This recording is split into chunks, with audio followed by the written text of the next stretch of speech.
Hello everyone, welcome to textbook. इस video में हम डिस्कस करेंगे फॉर्म 10IA के बारे में। ये वो फॉर्म है जो आपको फाइल करना होगा अगर आप डिसेबिलिटी की रिबेट को क्लेम करने जा रहे हैं। तो असेसमेंट ईयर 2024-25 से पहले ऐसा कोई फॉर्म नहीं था जिसको आपको फाइल करना होता था अगर आप सेक्शन 80DD या फिर सेक्शन 80U के अगेंस्ट डिडक्शन क्लेम करने जा रहे हैं।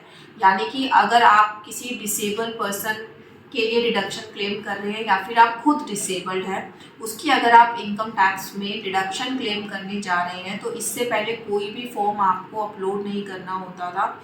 जस्ट आपको अपनी इनकम टैक्स की रिटर्न में इतना बताना होता था कि आपकी जो डिसेबिलिटी है वो कितनी परसेंटेज है, 40% है या सीवियर डिसेबिलिटी है 80% से ज़्यादा है, तो उसके अकॉर्डिंग आपको डिडक्शन मिल जाते थे। बट असेसमेंट ईयर 2024-25 से इनकम टैक्स की रिटर्न में चेंज कर दिया गया, जिसके अकॉर्डिंग सबसे पहले आप फॉर्म 10IA अपलोड करोगे, उसी के बाद आप इस डिडक्शन को क्लेम कर सकते हैं। इन केस अगर आप ये फॉर्म फाइल करना भूल जाते हैं तो आपको ये डिडक्शन नहीं मिलेगी, या फॉर्म में जो आपने अटैचमेंट लगाई है वो अटैचमेंट अगर प्रॉपर नहीं है, जो आपके पास सर्टिफिकेट है वो नहीं है अगर आपके पास प्रॉपर, तो ये जो आपको डिडक्शन है ये नहीं मिलेगी। आपने जितनी भी डिडक्शन क्लेम करी है वो आपकी इनकम में ऐड बैक कर दी जाएगी। तो इसलिए ये फॉर्म बहुत ही इंपॉर्टेंट है असेसमेंट ईयर 24-25 की इनकम टैक्स की रिटर्न फाइलिंग के लिए। तो इस वीडियो में मैं आपको बता देती हूँ कि आपको ये फॉर्म फाइल कैसे करना है। सबसे पहले एक ब्रीफ ले लेते हैं कि कौन कौन से सेक्शन के लिए आपको ये फॉर्म जो है फाइल करना होगा। 2 सेक्शंस के केस में ये फॉर्म आपको फाइल करना होगा, 80U एंड 80DD। दोनों ही सेक्शंस आपके सेम होते हैं बिल्कुल, 80DD भी एंड 80U भी। बस डिफरेंस इतना होता है कि 80DD में जो आप डिडक्शन क्लेम करते हैं उस केस में करते हैं कि आप खुद डिसेबल नहीं है, आप जो है किसी डिसेबल पर्सन, उस डिपेंडेंट डिसेबल पर्सन के लिए आप जो है डिडक्शन क्लेम कर रहे हैं। ठीक है, तो उसके लिए होता है section 80DD। And section 80U होता है कि आप खुद डिसेबल पर्सन है और आप अपने लिए ही डिडक्शन क्लेम कर रहे हैं। तो both the sections are same, but बस इसमें डिफरेंस इतना ही है कि एक में आप डिसेबल्ड खुद हैं और एक में है कि आप डिपेंडेंट डिसेबल के लिए आप जो है जो भी एक्सपेंस कर रहे हैं वो कर रहे हैं।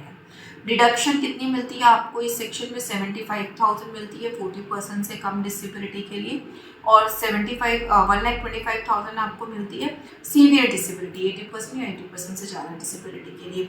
दोनों ही सेक्शंस में सेम आपको डिडक्शन मिलती है, और न्यू टैक्स रेजिम में आपको ये डिडक्शन नहीं मिलेगी, सिर्फ और सिर्फ ओल्ड टैक्स रेजिम में आपको ये डिडक्शन मिलेगी। अब बात करते हैं आपको फॉर्म कैसे फाइल करना है। फॉर्म फाइल करने से पहले आपके पास जो है सर्टिफिकेट होना चाहिए। जिस भी डॉक्टर से आपका इलाज चल रहा है, ट्रीटमेंट चल रहा है, उस डॉक्टर ने आपको एक सर्टिफिकेट इशू किया हुआ हो, डिसेबिलिटी का सर्टिफिकेट अंडर सेक्शन 10IA भी उसको बोल सकते हैं। और पहले जो है दूसरे तरीके के सर्टिफिकेट्स बनते थे, अगर आपके पास वो है तो उससे भी आपका काम चल जाएगा। सर्टिफिकेट में का एक एग्जाम्पल मैं आपको दिखा देती हूँ कि किस तरीके का होता है। इस तरीके का आपका सर्टिफिकेट हो सकता है। सर्टिफिकेट में जो है सर्टिफिकेट नंबर, किस डेट पे सर्टिफिकेट इशू किया गया है वो, किस पेशेंट का नाम, पेशेंट का रजिस्ट्रेशन नंबर, मतलब हॉस्पिटल में पेशेंट कब हुआ था रजिस्टर, वो सब, उसकी एज और कितनी परसेंट डिसेबिलिटी है वो, जैसे इसमें लिखा हुआ है 80%, और नीचे जो भी आपका न्यूरोलॉजर है या फिर जो भी जिससे भी आपका ट्रीटमेंट चल रहा है, जो भी आपका डॉक्टर है, स्पेशलिस्ट डॉक्टर है, उसकी स्टैम्प, साइन, और उस हॉस्पिटल के साइन एंड स्टैम्प जिस हॉस्पिटल में आपका ट्रीटमेंट चल रहा है। तो ये सारी डिटेल आपके सर्टिफिकेट में होती है, जो भी डिसेबिलिटी का आपका सर्टिफिकेट होता है उसमें। अब बात करते हैं फॉर्म 10IA की। फॉर्म 10IA को फाइल करने के लिए आपको सबसे पहले इनकम टैक्स की वेबसाइट पे लॉगिन कर लेना है। इनकम टैक्स की वेबसाइट पे जब आप लॉगिन करेंगे, ई फाइल में जाएंगे, इनकम टैक्स फॉर्म में जब आप जाएंगे तो यहाँ पे आता है view file income tax form. जब इस पर आप क्लिक करेंगे तो यहाँ पे जो सेकेंड ऑप्शन है, यहाँ पे आपको फर्स्ट ऑप्शन मिलेगा फॉर्म 10IA का। इस पर आप क्लिक करेंगे। जैसे ही आप इस फॉर्म पे क्लिक करेंगे, देखिए सर्टिफिकेट पे लिखा हुआ है, certificate of the medical authority for certifying person with disability, severe disability, multiple disability for the purpose of section 80DD and section 80U। मतलब इसमें भी मेंशन किया हुआ है कि किस किस सेक्शन के लिए आपको ये जो फॉर्म है वो फाइल करना है। फॉर्म फाइल करने के लिए अब आप असेसमेंट ईयर सिलेक्ट करेंगे, कौन से असेसमेंट ईयर के लिए आप रिबेट क्लेम करना चाहते हैं। देन कंटिन्यू करने के बाद लेट्स गेट स्टार्टेड। अभी आपका फॉर्म शुरू हो गया, ये 1 पेज का फॉर्म है, जस्ट आपको ये फॉर्म फिल करना है। फॉर्म फिल करने के लिए सबसे पहले आप डालेंगे सर्टिफिकेट नंबर। सर्टिफिकेट नंबर आपका जो सर्टिफिकेट आपके पास डॉक्टर का है, सबसे ऊपर लिखा होगा कि उस सर्टिफिकेट का क्या नंबर है, वो आपको यहाँ डालना है। किस डेट का वो सर्टिफिकेट है वो आप मेंशन करेंगे। देन जिस भी से आपका ट्रीटमेंट चल रहा है उसका नाम, ठीक है, उस मेडिकल अथॉरिटी का नाम, हॉस्पिटल की सारी डिटेल, जो भी एड्रेस है वो सब डालेंगे।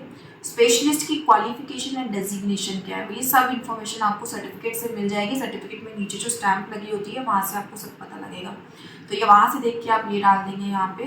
देन अपने पेशेंट से रिलेटेड इन्फॉर्मेशन कि श्री है, श्रीमती है, मैसेज है, ठीक है, उसका फर्स्ट नेम, मिडल नेम, कुछ इन्फॉर्मेशन आपकी ऑटो सेलेक्ट भी आएंगी।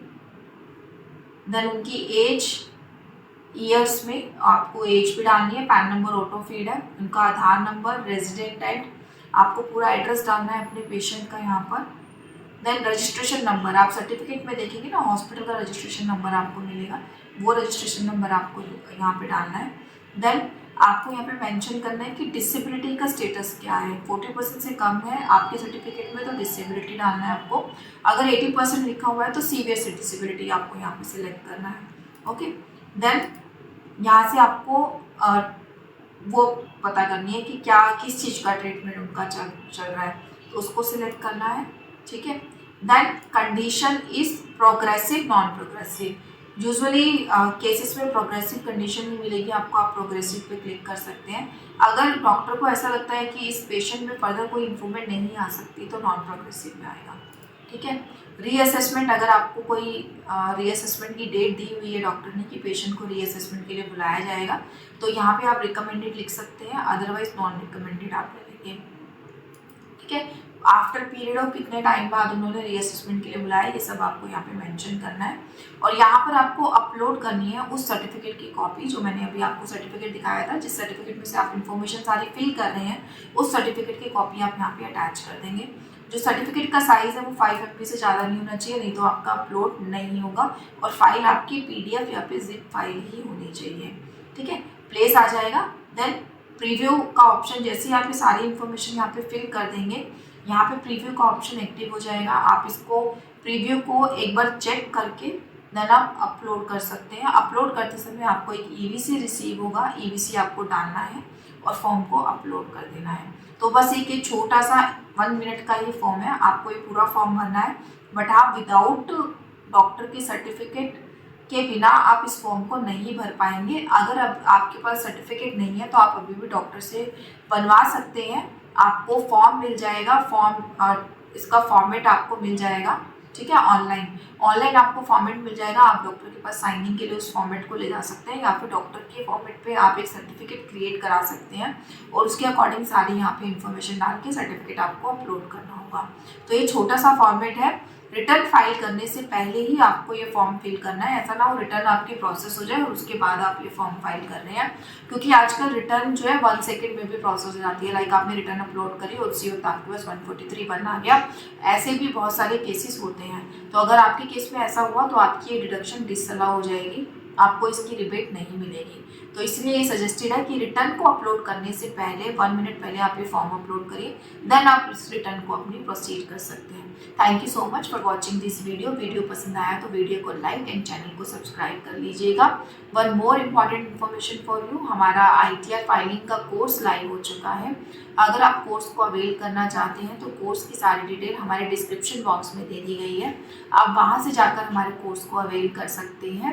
और अगर आपकी किसी भी तरीके की क्वेरी है हमारी किसी भी वीडियो से रिलेटेड, तो आप कमेंट बॉक्स में डाल के अपनी क्वेरीज को पूछ सकते हैं, आपकी सारी क्वेरीज का आंसर दिया जाएगा। Thank you so much.